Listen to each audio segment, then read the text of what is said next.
So Destiny 2 released a new update that does a great job of replacing some of the systems ripped out for no reason, while also addressing issues that still exist by failing to understand exactly what the problems really are. More importantly, I think this final update before Forsaken is a perfect time to look back at the first year of D2, because several of the seemingly best changes on offer here actually don't work, because D2's flaws are baked deeply into the design. In Bungie's effort to get as many systems back to D1 as possible, they seem to have not realized that if they don't fix the underlying problems, none of these old systems will matter. Let's just get right to it, shall we?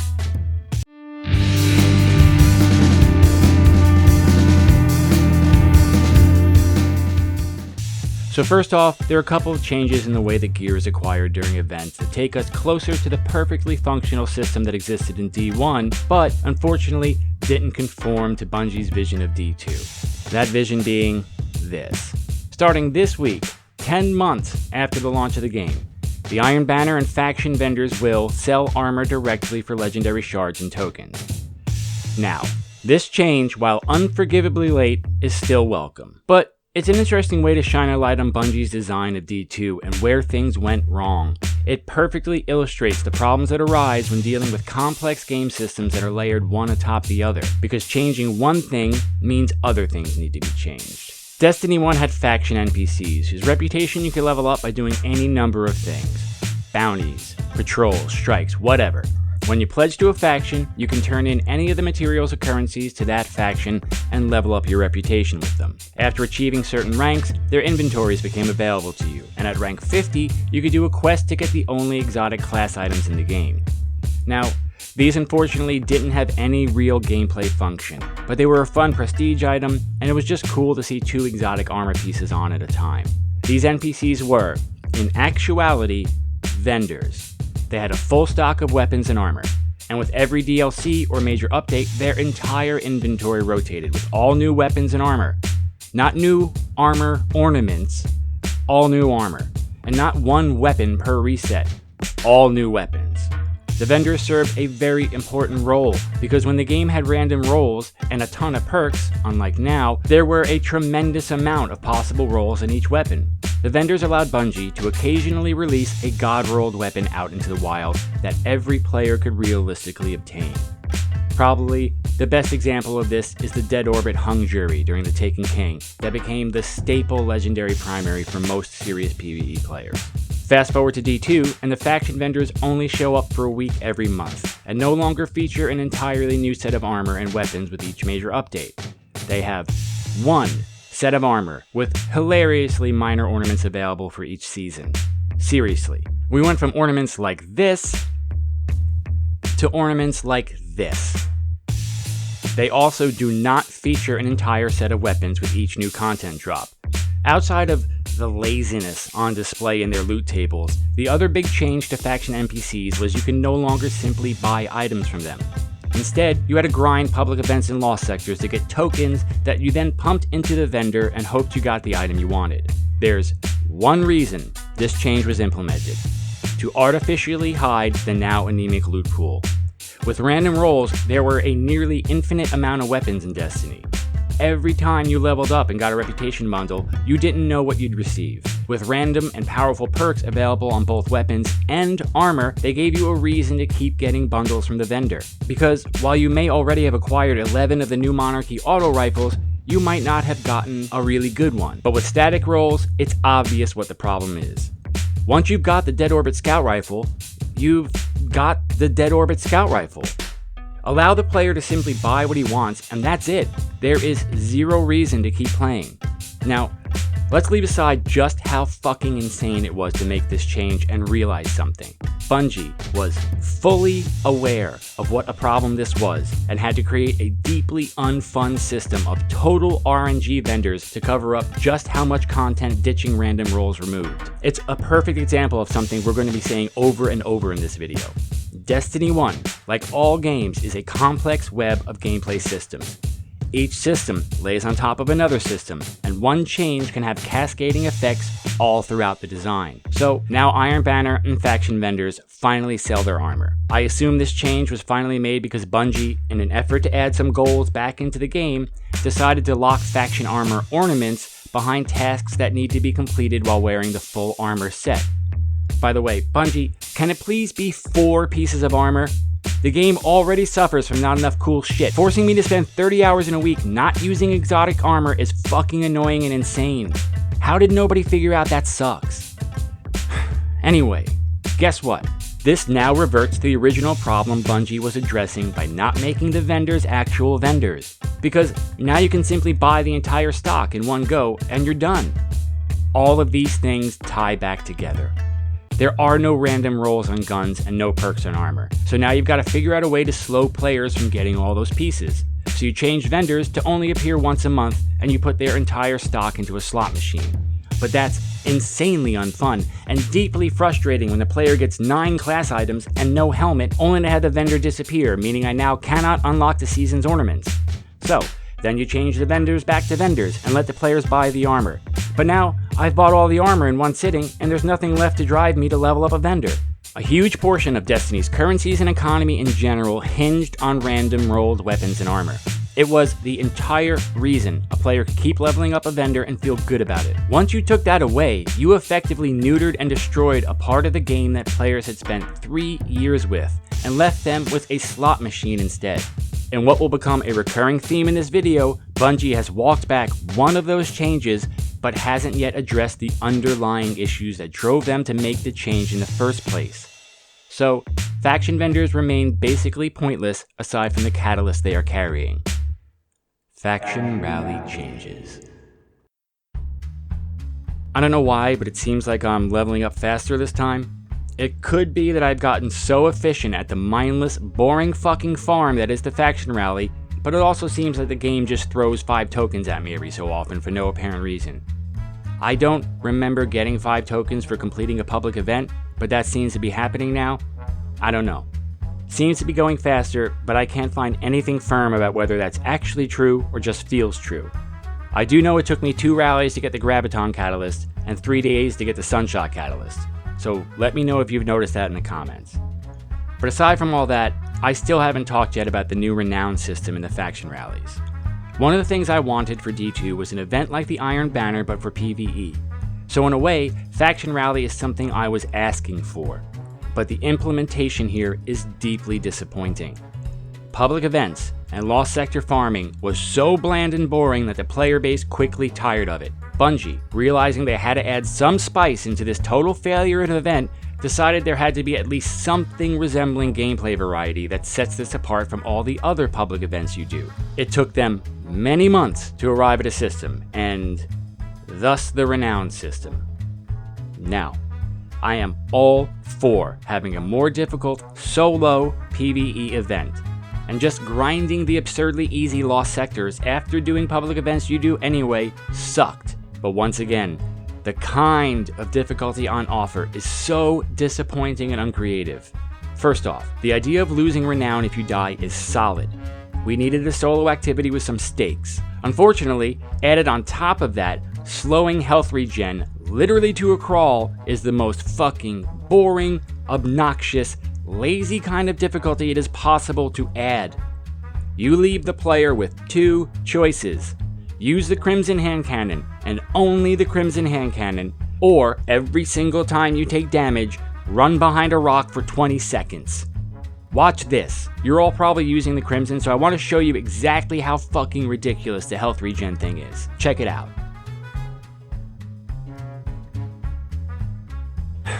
How is that fun or dynamic? Hiding for 20 seconds isn't an interesting gameplay mechanic, Bungie. It's literally the opposite of a fun gameplay mechanic. It's actually impossible to create a less fun gameplay mechanic. And on top of that, the Lost Sector and public event farm can be fun for maybe an hour. But Bungie is asking players to grind 30 hours of it in a week. It's stupid. How about, instead of this cheap and lazy system of running the same exact Lost Sectors but with no health regeneration, we did something like this. The Lost Sectors stay the same, but the faster you clear them, the more tokens you get. Every time you die, you lose renown and end up with less tokens. Now you are finally pushing players into a new playstyle. You'd have to be as fast and aggressive as possible, but also careful enough to not die. Players would need to come up with the optimal builds and loadouts. Or how about we keep the faster equals more reward model, but make it so the more renown you have, the more enemies spawn in the lost sector. Or just anything other than what we got. And another thing, why is it only lost sectors? Why not, instead, have each day of the rally offer more rewards in one activity? So, Monday, the most efficient way to get tokens is in the Crucible. Tuesday, it's Heroic Strikes. Wednesday, it's Heroic Adventures, etc. As I talked about in my last Destiny video, the game is desperately in need of gameplay variety. Every single time you log in, it feels exactly the same. Destiny 1 accomplished that through making the Heroic Strike playlist fun and different every week, but Destiny 2 has nothing like that. So the faction rally system still is boring, and basically is just another example of how little creativity Bungie is putting into these events. You know what, let's just move on to the other big changes. Heroic Strikes.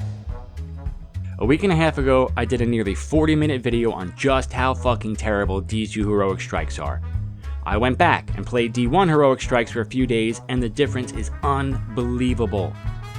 D1 Heroic Strikes, you died just as often, because the burn can make certain strikes extremely challenging, but that was offset by having your primary turned into a weapon of mass destruction, or throwing grenades literally every 15 seconds, or getting 11 supers in a strike, or destroying everything with melees. D2 Heroic Strikes have the same difficulty without any of the fun of D1 Strikes. Like I said in that video, I am begging everyone to install D1 again and play those Heroic Strikes for a couple of hours. It will blow your fucking mind. It isn't just rose-colored glasses of nostalgia. Those strikes are better, and they are more fun. Anyway, Bungie insisted that everything was fine with D2 Heroics before starting to tweet out that they were monitoring player reactions. Well, obviously, that monitoring showed what I assumed to be the case, that players are flat out not playing Heroic Strikes after their milestones, and they simply avoid the list during Glass and Blackout. So, Bungie said this about the changes on offer here in this update. Check it out. Okay, before anyone says it, I run these strikes at light level 381. So they basically just toned down Glass, Blackout, and Grounded. Now, I've played about 25 strikes since these changes, and I am ready to render a verdict. Grounded, indeed, is less fucking pathetically obnoxious now. I haven't died from stepping off of a curb, but I still argue that in a game where movement and jumping is half of what makes the game fun, a modifier that punishes jumping is asinine. But at least it's no longer a death sentence, so, small victories. However, Glass feels almost exactly the same. I literally don't see a difference. The faster regen is still utterly pointless because the vast majority of majors can kill you almost instantly, and you simply can't kill them fast enough to have a shootout. I don't understand how these changes keep getting pushed out the door in the state they're in. Finally, Blackout is less obnoxious but still pretty annoying. But here's the thing. These changes completely misunderstand what the fucking problem even is. The problem here isn't that these modifiers are annoying, though they are. It's that A, these modifiers are annoying. B, there are 0 positive modifiers to balance them. C, enemies in Heroic Strikes have too much fucking health. And D, we don't have special weapons. Now, obviously, they're bringing us back special weapons after a full year and $100, which is fucked, but at least it's happening. But even bringing back special weapons will not fix the Heroic Strike playlist because the other 3 problems are just as big as the lack of special weapons. I did this in the last video, but here's a list of D1 modifiers. Here is the list of D2 modifiers. There are not enough modifiers to keep the playlist interesting. The elemental singe is so minuscule, it's literally useless. A 15% damage increase on your elemental weapon is nothing. What is that? Maybe 3 less auto rifle rounds? 1 less scout rifle round? It's fucking amazing that anyone played it and was like, yup, that feels fun to me.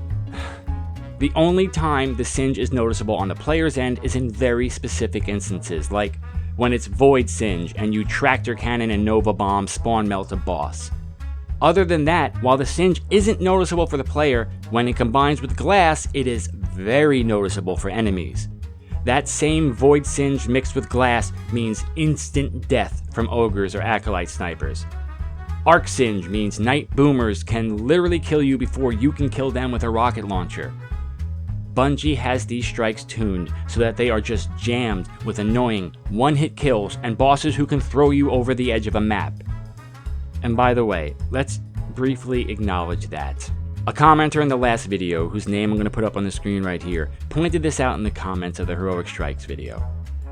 Why does every fucking boss room feature either pits or environmental hazards? Why does every boss have a really annoying AoE ground slam attack, and why do these attacks launch the player 1,000 miles? Even the fucking public event Fallen Tanks do it. It is lazy and annoying, Bungie. You can be on nearly the other side of the map of Brachion and he will launch you 1,000 miles off of the edge. It's just dumb, and it's yet another mechanic that pushes players to stay stationary in cover with a scout rifle. You've literally cut all of the movement and dynamism from your combat. Okay, back to the point. The problem with the Heroic Strikes is not, and has not been, that they are too difficult. The problem is they are boring to play, because every strike, every day, regardless of modifiers, plays exactly the same. With supers that charge too slowly, grenades that are always on cooldown, melee abilities that are just pathetically weak, and shotguns and fusion rifles relegated to very rare use, every combat encounter plays out the same. You have to stay near cover, at medium to medium long range, and slowly chip away at the enemy health bar. If you try to jump around from target to target, you die. Try to get right up close to enemies, you die. Enjoy running and sliding to shotgun enemies, you die. So, the rebalancing of these particularly annoying modifiers not only doesn't feel any different for the most part, it was never the problem to begin with. And this brings us back to the very first point we were making. Why do the strikes feel like this? Because in an effort to make PvP more balanced, Bungie had to drastically cut down the power available to the player. That means less powerful weapons, less grenades, less melees, less supers. When you add in that the AI in Destiny 2 has changed quite a bit, with enemies using their abilities almost fucking constantly, seriously, knights and captains use their shields and teleports literally every few seconds, and the lesser enemies are constantly dodging and dashing to cover, you leave the player with no choice but to slowly shoot them from far away. And actually, while we're on that, can I admit something? I now find fighting the Fallen and Hive so fucking annoying. The Fallen, especially, spend more than half their time running away from you and hiding behind boxes. It's interesting that Bungie retooled enemy AI to mirror the way their design forces the Guardian to fight, isn't it? This kind of combat simply isn't fun, and plays almost nothing like the original Destiny did. Now, the enemy health is another huge problem here. It simply takes far too many shots with your primary weapon to kill a knight. Red bar acolytes and goblins shouldn't take 3 or 4 precision shots to kill. It sucks and it just feels bad. It only serves to slow the game down. It literally takes less shots to kill enemies in the raids than it does here in Heroic Strikes, which is crazy. So, will this problem be solved when we get our special weapons back? No. That's one part of the problem, but not even close to the whole thing. While special weapons were a big part of the player's power, they were still only a part. Grenades and melees need to be buffed up to what they were in Destiny 1, and armor and weapon perks need to get the cooldowns back to where they were.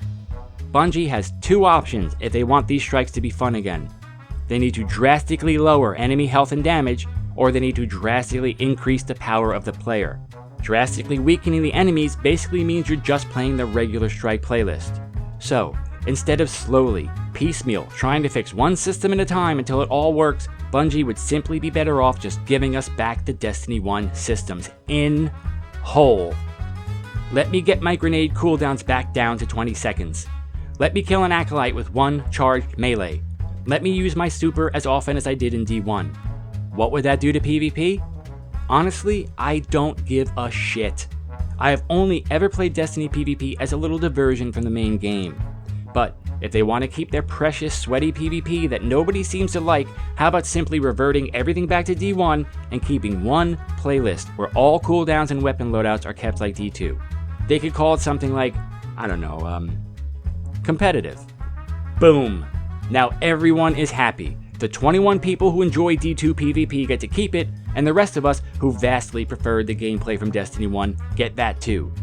And finally, let's talk about the last significant change in the update other than the buffing of a few exotic armor pieces that still remain pretty fucking underwhelming. Bounties are back. Let's finish up with the other Destiny 1 system that was added back because perhaps more than anything else, I think it perfectly demonstrates what I've been saying about how changing certain systems makes other parts of the design either broken or pointless. We won't have a better example than with bounties. When Destiny 2 launched, the removal of bounties was something I simply didn't understand. And since that time, I've been getting more and more annoyed that something we did every day still wasn't back in the game. Well, the July update finally brings bounties back. They're quicker and easier and are done entirely in strikes, and they don't require you to go to different planets to hunt down different enemies, so in general, like almost everything else in Destiny 2, it's the same idea, but less interesting, diverse, and fun.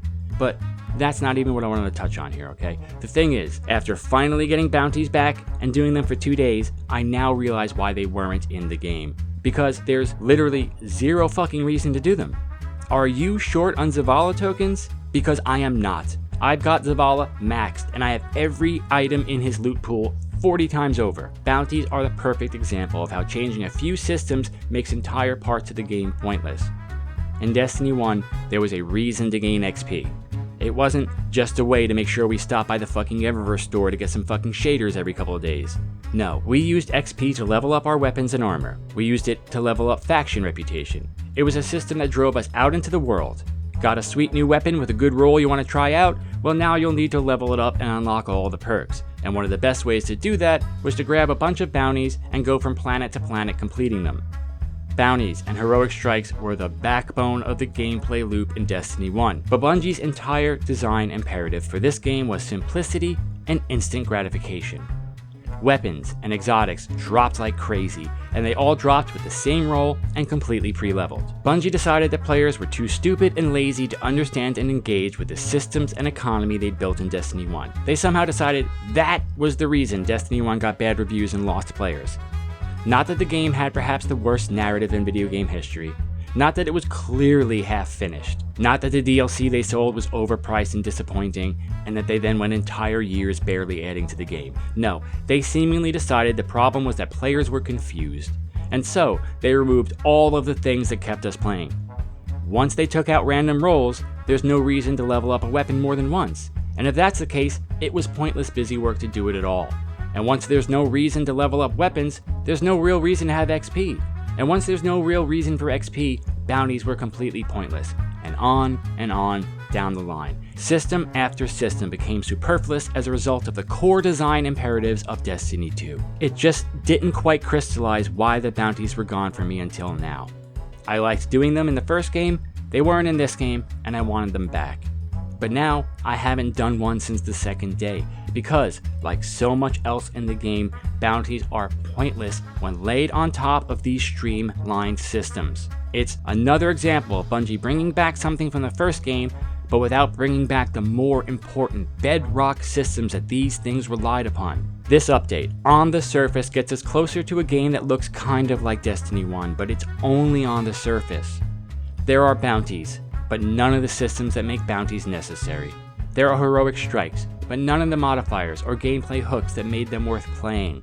There are faction vendors again, but none of the gear that made them worth buying from. Bungie still has a big problem on their hands. It's almost a year in, and while they have delivered on a bunch of the things that players were pissed they removed, they still haven't changed any of the core, underlying issues that led them to remove those things in the first place. I am now more worried than ever for the Forsaken, because there are still huge, gaping holes where core systems resided in the first game. They have really got their work cut out for them. Alright, see you next time. Thanks for coming.